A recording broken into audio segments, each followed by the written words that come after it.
Municipality విషయంలో మాట్లాడాలంటే నేను ఒకటే చెప్తున్నా. మన కళ్ళ ముందే రాయచోటి పంచాయతీ నుంచి మున్సిపాలిటీ అయింది. నేను కూడా గర్వంగా చెప్తున్నా, ఆ రోజు మున్సిపాలిటీ ఫస్ట్ ఏర్పాటు అయినప్పుడు ఆ బోర్డు పెట్టి ఇచ్చింది కూడా నేను. స్వర్గీయ గఫార్ సాబుని అడగండి, ఆయన దగ్గర చనిపోయిన వాళ్ళు ఇంట్లో వాళ్ళు ఉన్నారు. ఇప్పుడు మన వైస్ చైర్మన్ కూడా తెలుసు ఆ విషయము. అవన్నీ మీరు రాజకీయ పార్టీలు మారేయొచ్చు, కానీ రాయచోటి యొక్క అభివృద్ధి, రాయచోటి పట్టణం యొక్క మనుగడ గురించి చెప్పుకోవాల్సింది ప్రతి ఒక్కరి పాత్ర ఉంది. కాబట్టి ఈరోజు రాయచోటి ఈ విధంగా ఉంది. ముఖ్యంగా రాయచోటిలో ధనికుల కంటే బీదవాళ్ళు ఎక్కువ ఉన్నారు కాబట్టి ఈ అధోగతి వస్తా ఉంది గత 20-30 సంవత్సరాలుగా. కాబట్టి దీనికోసమే నేను ఒక ఉపాయంగా చెప్తున్నా, ఎక్కడ రాజకీయాలు చేసినా కూడా ఇక్కడ మటుకు రాజకీయాలు చేసి మనం ప్రజల యొక్క బాగోగులు పక్కన పెట్టే విధంగా ప్రయత్నం చేయకూడదని సమాజంగా నిర్ణయించుకుంటున్నా.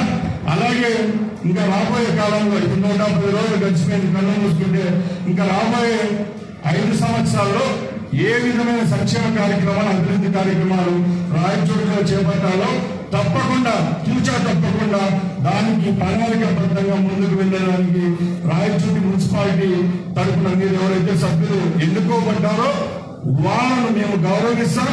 మంత్రిగా, లోకల్ శాసనసభ్యులుగా నా యొక్క ఏమంటారు తోడ్పాటు మీకు కావాలని ఇచ్చేదానికి సిద్ధంగా ఉన్నానని మా ముందు సభ్యులు ఎవరైతే అక్కడ ఉన్నారో వాళ్ళకు కూడా ఒప్పించి రాయచోటి 34 వార్డుల్లో ఏ విధమైన అభివృద్ధి కార్యక్రమాలు చేపడితే మంచి జరుగుతుందో చేసేదానికి సిద్ధంగా ఉన్నానని మొట్టమొదటి సమావేశంలో నేను తెలియజేసుకుంటున్నా.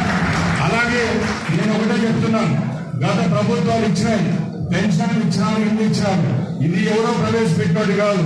ఆ రోజు ఎన్టీఆర్ నుంచి, ఇందిరమ్మ కాలం నుంచి రాజశేఖర రెడ్డి గారు, చంద్రబాబు నాయుడు గారు, అలాగే ఇప్పుడు మరొకసారి చంద్రబాబు నాయుడు గారు ముఖ్యమంత్రి అయిన తర్వాత ఈ సంక్షేమ పథకాలన్నిటి ఈ రాష్ట్రంలో వెలుగుగా ఇస్తున్నారు. ఎక్కడ ఏ రాష్ట్రంలో లేని సంక్షేమ కార్యక్రమాలు ఆంధ్రప్రదేశ్ లో జరుగుతా ఉన్నాయంటే ప్రతి ఒక్కరు గ్రహించాలి. ఎందుకంటే ఎక్కడా లేదు వ్యవస్థ. 4,000 రూపాయలు పెన్షన్ అనేది ఎక్కడో చూసినాం.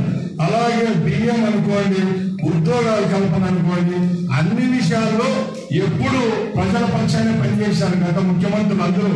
దానికి ఎవరైనా ఒప్పుకోవాలి. అలాగే నేను ఒకటే అడుగుతున్నా, ఎవరు పని చేసినా పైన స్కీములు ఇచ్చినా కూడా ఇక్కడ చిత్తశుద్ధితో ప్రవేశపెడితేనే అభివృద్ధి కార్యక్రమాలు జరుగుతాయి.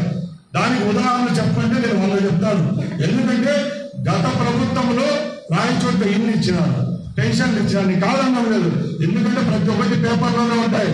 ఆ రోజు ఎవరైతే అధికారులు ఉన్నారో ఆ అధికారులు అట్లే ఉన్నారు.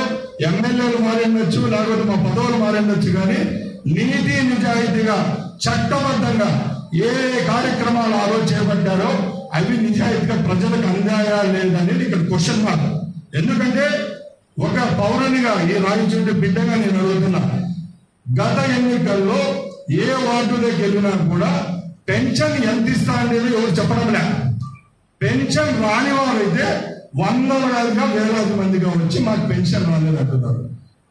మళ్ళా పేపర్లో చూసినా, ఇంకో దాంట్లో చూసినా ఈ రాష్ట్రంలో 20 లక్షల పెన్షన్ ఇస్తామని చెప్పారు, ఇస్తున్నామని చెప్పారు. ఆ పెన్షన్లు ఎక్కడికి పోలేదు.